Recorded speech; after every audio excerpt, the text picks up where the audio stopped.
नमस्कार मंडळी, स्वागत आहे आपलं न्यू ब्लॉगमध्ये. तर आमच्या घरामध्ये सगळ्यात जास्त पदार्थ नाश्त्याला खाल्ला जातो तो म्हणजे पराठे. कोणत्याही वेगवेगळ्या प्रकारचे पराठे खाल्ले जातात. तर इथे मी मुळी किसून घेत आहे. मुळी खूप थंड होते म्हणून त्याला गरम पाण्यात ठेवलं होतं अगोदर आणि मग किसून घेत आहे. तर कणकीमध्ये पण मिक्स करून मुळ्याचे पराठे केले जातात, पण आमच्याकडे असं स्टफिंग केलेलेच आवडतात आम्हाला. मग मी मुळ्याचं पूर्ण पाणी कपड्यामध्ये ठेवून पिळून घेतलेलं आहे. जेवढं होईल तेवढं पिळून घ्यायचं, शक्य असेल तेवढं पाणी. आणि मी कढाईमध्ये जिरं, मोहरी, कांदा टाकून घेतलेला आहे. व्यवस्थित परतून घ्यायचं. त्यामध्येच आलं लसूण मिरचीची पेस्ट घातलेली आहे आणि हळद घालून घेतलेली आहे. आणि मग नंतर तो मुळ्याचा किस टाकून घेतलेला आहे. एकदम मोठ्या गॅसवरच भाजून घ्यायचं हे. हे परतून झाले की मग त्यामध्येच लगेच गरम मसाला घातलेला आहे. गरम मसाला घातला की मीठ घातलेलं आहे आणि मीठ घातलं की शेवग्याची शेवटी मग कोथिंबीर घातलेली आहे. मग हे मसाला थंड करून घ्यायचा. आणि इकडे मी कणकेचा गोळा घेतलेला आहे, त्याची वाटी करून घेतली अशी बोटाच्या साहाय्याने. त्यामध्ये 2-3 चमच मसाला घालून घेतला आणि त्याच्यावरती पण पीठ टाकायचं, म्हणजे पराठा आपल्याला व्यवस्थित लाटता येतात. व्यवस्थित बंद करून घ्यायचा आणि हाताच्या साहाय्याने, अगोदर हाताच्या आणि बोटाच्या साहाय्याने बघा अशा पद्धतीनं पसरवून घ्यायचा आहे तो उंडा आपल्याला. आणि परत तो हलक्या हाताने लाटायचा आहे, व्यवस्थित दाबून लाटायचा नाही.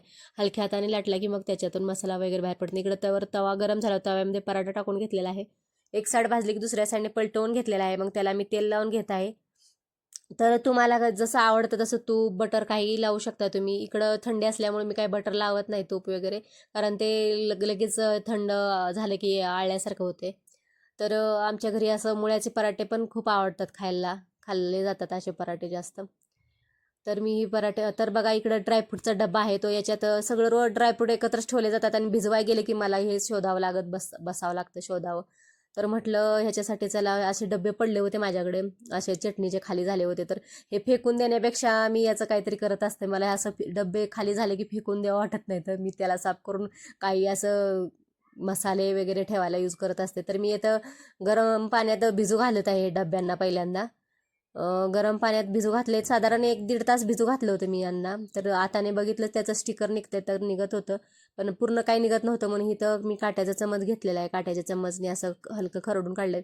एवढं जास्त खरडायचं नाही, त्याच्याने राशेश येतील. हलकं खरडलं की एवढे राशेश येत नाहीत. मग ते खरडून झाल्यानंतर मग मी स्टील ब्रश घेतला, स्टीलच्या घासणीने घासून घेतला. आणि नंतर आतमध्ये हात जात नव्हता म्हणून छोटासा स्क्रब घेतला, त्या स्क्रबरनी चमच्याच्या साह्याने फिरवून घेतला. आतमध्ये हात जात नव्हता म्हणून सगळं धुवून घेतल्यानंतर मी इथंच बुखारी समोरच सुकायला ठेवलं यांना, कारण बाहेर खूप थंडी आहे. बाहेर ठेवलं की ते सुकणारच नाही, त्याच्यात बर्फाचा लेअर बनणार.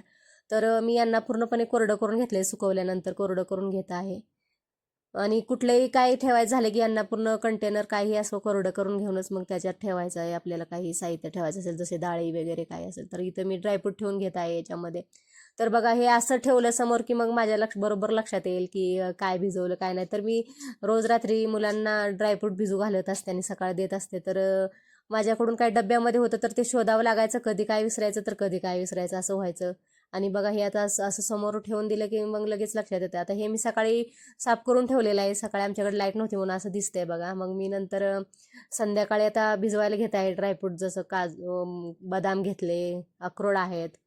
बदाम, अक्रोड आणि शेंगदाणे मी एकत्रच टाकून घेतले. शेंगदाणे आहेत, किसमिस आहे, एकत्र टाकले. काचेच्याच ग्लासमध्ये भिजू घालायचं म्हणजे चांगलं असतं हे. आणि नंतर मी तिकडं अंजीर आणि भोपळ्याच्या बिया आहेत पंपकिनच्या, त्या भिजू घातल्या त्या.